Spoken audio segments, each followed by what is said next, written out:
ఈ రోజు మా గూడెంలో క్యాటరింగ్ చేస్తుంటే మా ఎడిటర్ వచ్చేసి ఒక గుడ్ న్యూస్ చెప్పాడు. అదేంటంటే మన ఇన్స్టాగ్రామ్ ఛానల్ 300K ఫాలోవర్స్ ని రీచ్ అయిందంట. ఆ మాట వినగానే నాకు కూడా తెల్లారితో ఫుల్ హ్యాపీ అనిపించింది. మొత్తం ఇప్పుడు మేము యూట్యూబ్ లో 8 లక్షల మంది సబ్స్క్రైబర్స్ తో, ఫేస్బుక్ లో ఏమో 1,60,000 మంది ఫాలోవర్స్ తో, అలాగే ఇన్స్టాగ్రామ్ లో ఏమో 3 లక్షల మంది ఫాలోవర్స్ తో గట్టిగా ఉన్నాము. ఇప్పటి వరకు మా వీడియో చూసి మమ్మల్ని సపోర్ట్ చేసిన ప్రతి ఒక్కరికి పేరు పేరున ధన్యవాదాలు. ఇంత దూరం రావడానికి నాకైతే 2.5 సంవత్సరాలు అయితే పట్టింది. కానీ ఇప్పటి వరకు మా వీడియోలు ఎక్కడెక్కడి నుంచి ఏ ఊరు నుంచి చూస్తారో ఇప్పటి వరకు తెలియదు. మీరు ఎవరైనా ఈ వీడియోని చూస్తుంటే మీరు ఏ ఊరు నుంచి ఈ వీడియో చూస్తున్నారో కింద కమెంట్ చేయండి, నేను కూడా తెలుసుకుంటాను. ఇక మొత్తం ఈ రోజు మేము 3 క్యాటరింగ్లు చేస్తున్నాము. దాంట్లో ఒకటి మెడికల్ కాలేజ్ వాళ్ళది ఫేర్వెల్ పార్టీకి అయితే చేస్తున్నాము 150 మందికి. ఫుడ్ అయితే మాత్రం చాలా బాగుంది. తిన్న ప్రతి ఒక్కరు స్టూడెంట్స్ అయినా లెక్చరర్లు అయినా చాలా బాగుందన్నారు. మీరు ఏమన్నా మాకు క్యాటరింగ్ ఇవ్వాలనుకుంటే డైరెక్ట్ గా మా క్యాటరింగ్ దగ్గరకు వచ్చేసి మా ఫుడ్ టేస్ట్ చేసి మీకు నచ్చితేనే ఆర్డర్ ఇవ్వచ్చు. అట్లా వాటర్ ఇట్లా ఓడిపోయింది.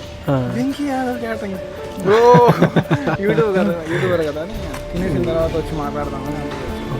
బాగుంది food, amazing, crazy. Okay, thank you.